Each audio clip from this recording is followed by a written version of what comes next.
Magandang araw sa inyo mga kalapatids, Kuya Toy Beats. Ito, pinakawala na naman sa ila yung mga young birds natin ng 20 kilometers nung kasama ko. So ito, nagdatingan na sila ngayon. Yun yung sinabi ko sa kanya, pagdating, buksan niya agad yung trapdoor kasi may automatic nga na nagbubukas na kukontrol niya rin sa may cellphone niya. Ayan na, nakabukas para matuto sila pagdating diretso sa loob. Yun, nakasabay yung ano, yun na yung sipol na inano nila. Kinopya nung ano, habang sumisipol ako, nire-record niya.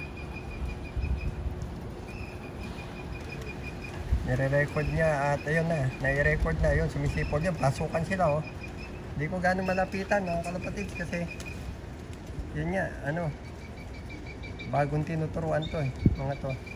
Yan sila, dami oh. Nakakatuwa. Puro young birds na to. Ang veteran lang dito na natitira na may lipad ng 450 kilometers.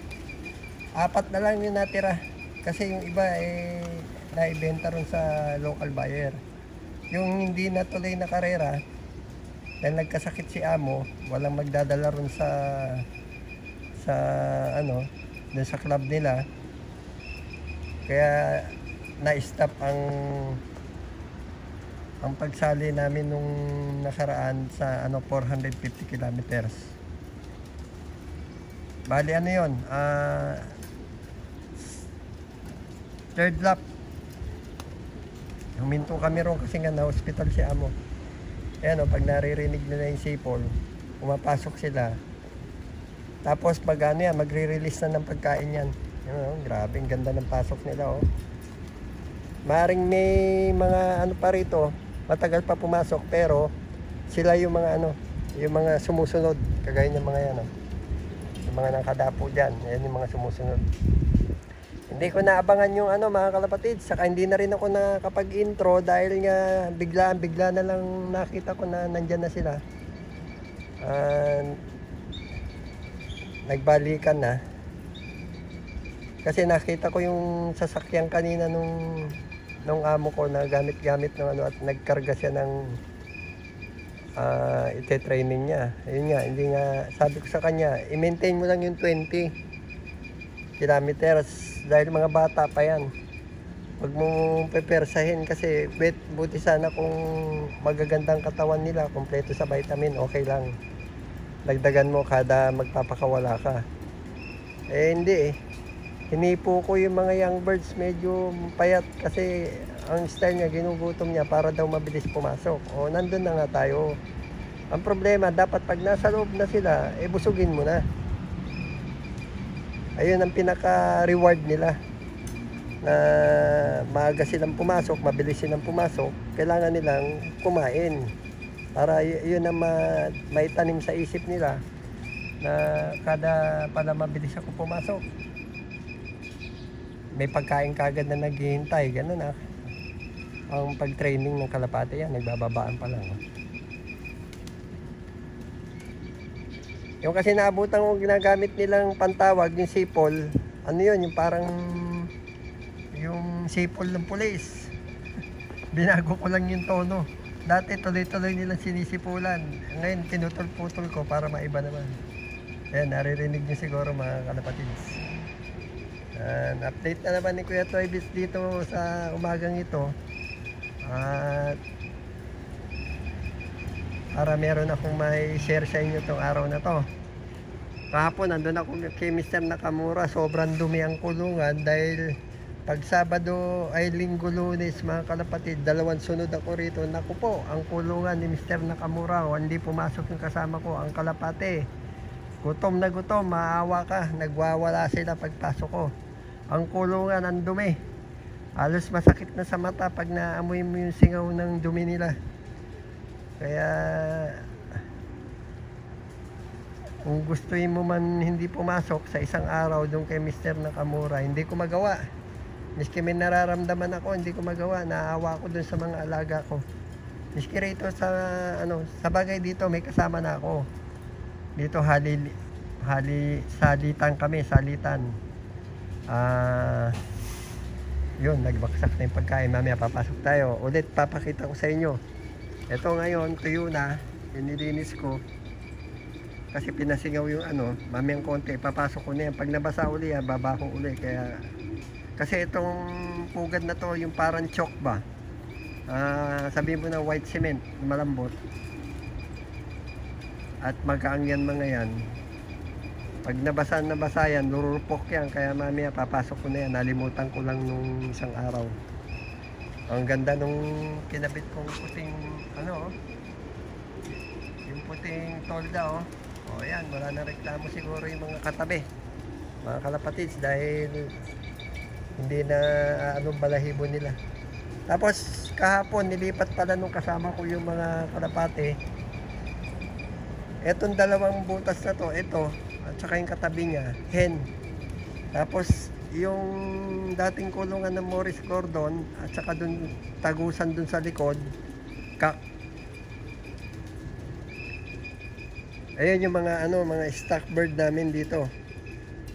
Yung iba diyan biyahe rin ng Taiwan, pero uubusin muna yun nandun sa kabilang building doon. Uubusin muna yun. Sa 280 nandun. Pagka naisip na yon, mababawasan na yung mga ibon dito sa stock bird. Inuna muna yon na isinendo sa auction ng mga kalapati sa Taiwan. Tapos kung meron dito sa mga flyer na mananalo o magiging finisher, i-stock namin para umano ulit, bumalik yung ano ng winning percentage ni Mr. Hidayunin. Na iinggit siya ron sa mga local buyer, panay ang panalo nila, lalo na si Mr. Ayasang tsaka yung tiga Okinawa. Ngayon papakita ko sa inyo dito na nilipat na yung mga kak. Ito na yung mga kak natin. Yan. Tignan nyo mga kalapatids, ang automatic feeder sa gitna lang, so yung iba hindi nakakain. Tapos minomonitor sila ng CCTV. Yun, CCTV. Tinitignan kung kasya yung pagkain o kulang, i-adjust ngayon yung automatic feeder. Pero nga, ang mali niyan, kung full lang doon, kaya yung iba hindi nakakain. Yan yung sinabi ko sa, buti kung itong automatic feeder umaandar, pumupunta ron, gumaganon, na ikakalat. Hindi, naka-steady. Oh. Yan yung mga akin mga kak na ibinread.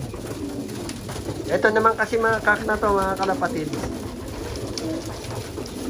Bukod doon sa dating breeder namin, namili kami ron sa mga isi-ship ng Taiwan habang wala pang shipping. Ibinread muna yung mga magagandang pedigree. Pero ito yung brown na yan. Yan, sa akin yan. Yan. Kung papayag nga si Amo, meron niya ako na ipaalam ko na, pinag-aaralan pa nila kung papayag siya yung bali 6 pairs dito, papaitlogin ko yung itlog, yun ibabiyahin natin sa Pilipinas. At kung may swerte at mapisa yung may bibiyahing itlog sa Pilipinas, ay magkakaroon ng bang kalapati si Kuya Toybits na galing dito kay Mr. Hidayunin. Yan sila. So ngayon titignan natin mga hen. Ganon din po kay Mr. Nakamura. Magre-request po tayo ng kung pwede mag ano ng itlog, pero siguro yung pag uwi ko na. Ito kasing next month yung anak kong magdadala ng itlog. Pauwi ng Pilipinas. At nandun naman yung tropa natin.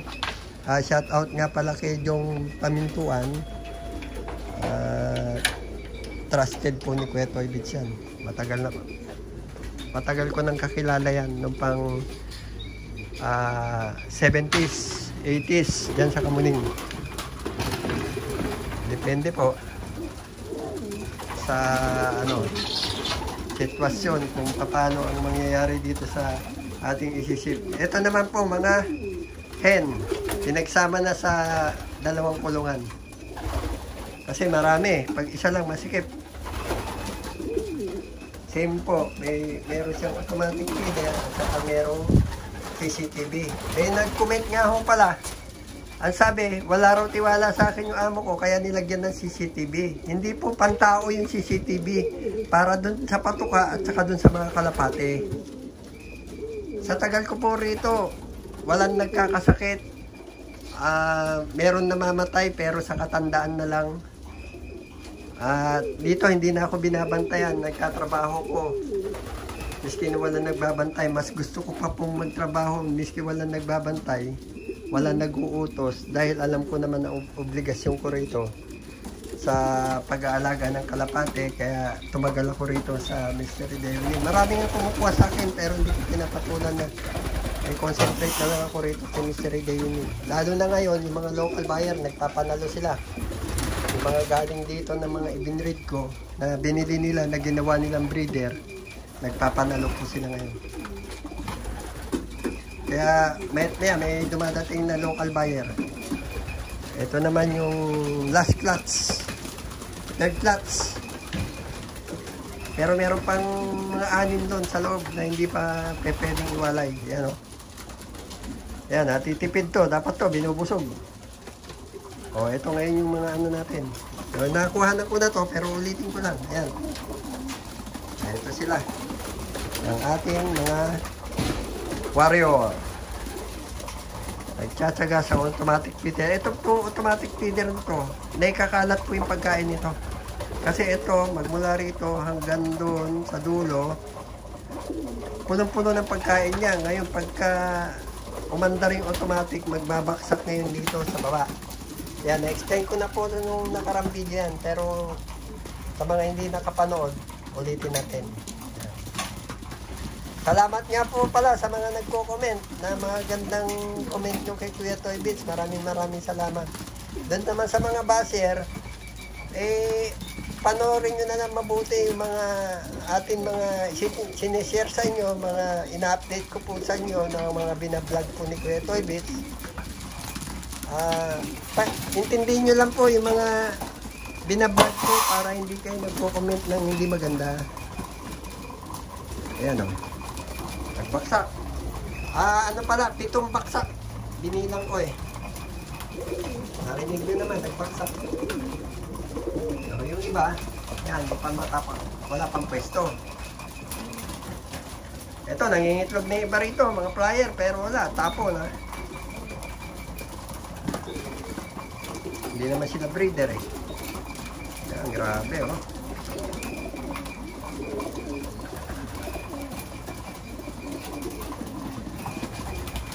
Yan, hintayin pa natin magbaksak na isa para at dito na natin tatapusin tong ano, siyempre trabaho muna.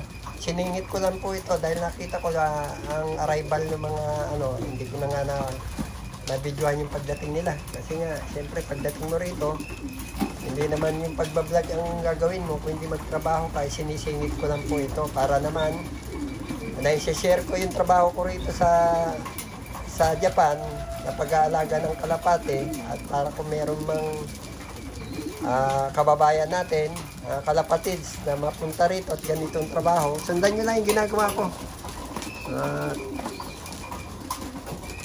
Meron niyang kumukuha sa akin, malaking kumpanya na ang gaganda ng kalapate, ang taas ng kulungan, pero magandang sahod, pero wala, naka-confirmation na ako rito siguro hanggang buwi na ako sa Pilipinas.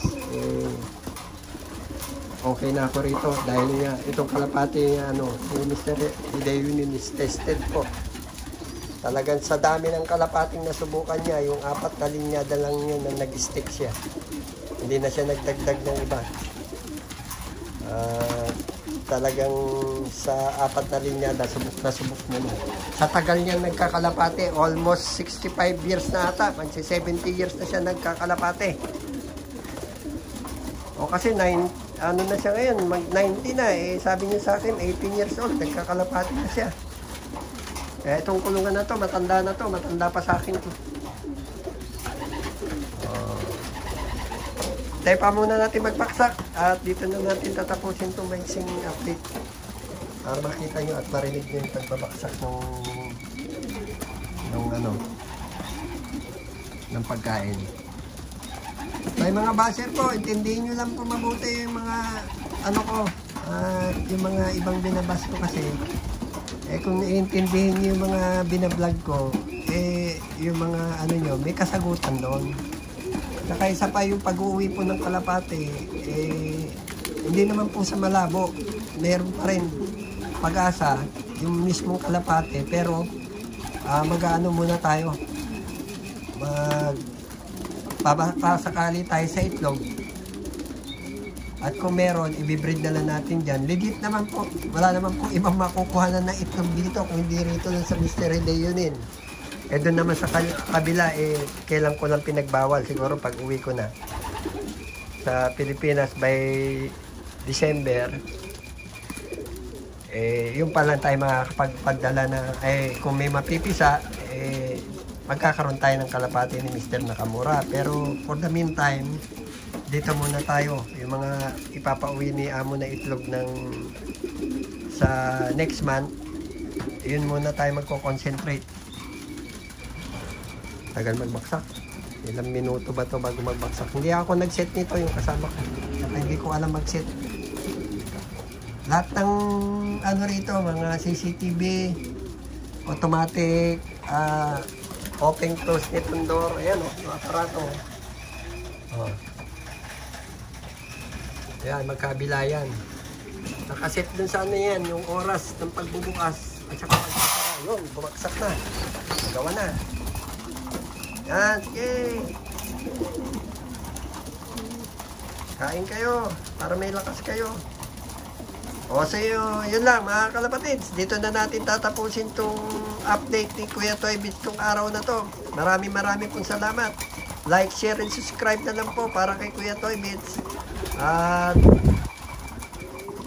nagpapasalamat po ako at nandiyan pa rin kayo mga aking mga subscriber na walang sawang tumatangkilik sa YouTube channel ni Kuya Toy Bits. Like, share, and subscribe po at share nyo na lang sa mga ibang mga members nyo dyan sa mga club. So lahat po ng mga club, happy flying po. Maraming pong salamat. Arigato. Salamat po. Bye.